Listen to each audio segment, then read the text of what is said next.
Today's Saturday, and I'm walking down to the grocery store over here, and there are not many people on the streets. It's definitely a lot quieter. It's the weekend. People don't have as much reason to be out and about. Also, too, to move, I think I'm going to get a little bit redundant in my post because our restriction has become severely limited. I can basically go to the grocery store, which I just did. I can go to a pharmacy. There's one over there. I haven't had a need to go there yet. And I can walk the dog. And I have to have a permit, so I did for the first time. I printed out my permit, filled it out, signed it, and if anybody stops me, I just show them the permit. And I know a guy, he's a Carabinieri police officer.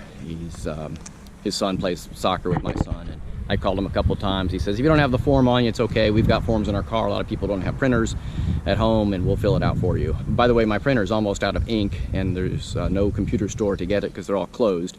So I have no way to print this out after a few more prints. And you're supposed to print it out every single time you go out. So if I walk the dog 3 times a day, I have to fill out 3 forms.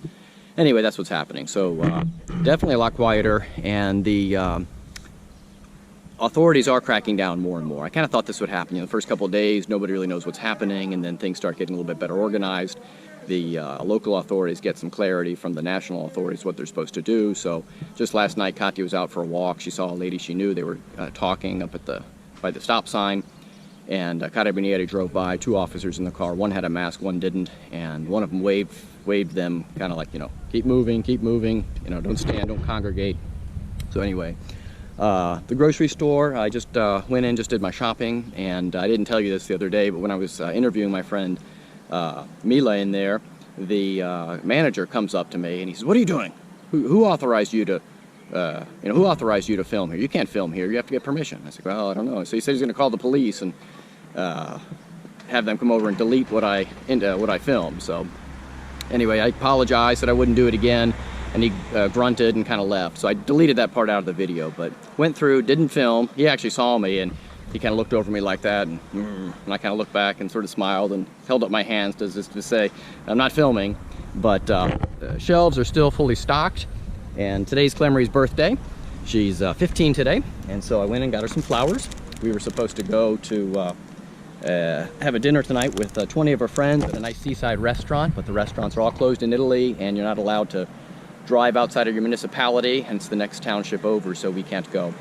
But also, Joe, I want all my friends to know back in U.S. that there's plenty of toilet paper, okay? So the only thing that was a little low on the shelves was the sugar, flour, and the Nutella. As a matter of fact, there was no Nutella on the shelves. So, but I went and checked specifically on the toilet paper, and it's like plenty of toilet paper. So I don't know why, but I bought some. I got 16 rolls there, and the other day I bought another 16 packs. We have about 32 rolls of toilet paper at home. We're totally stocked up. Italians don't seem to be too concerned about toilet paper. They're buying Nutella. There's a run on Nutella, sugar, flour, so I suppose they're at home making pies and cakes and eating them, while Americans are at home, I guess, sitting on the you-know-what, wiping their you-know-whats.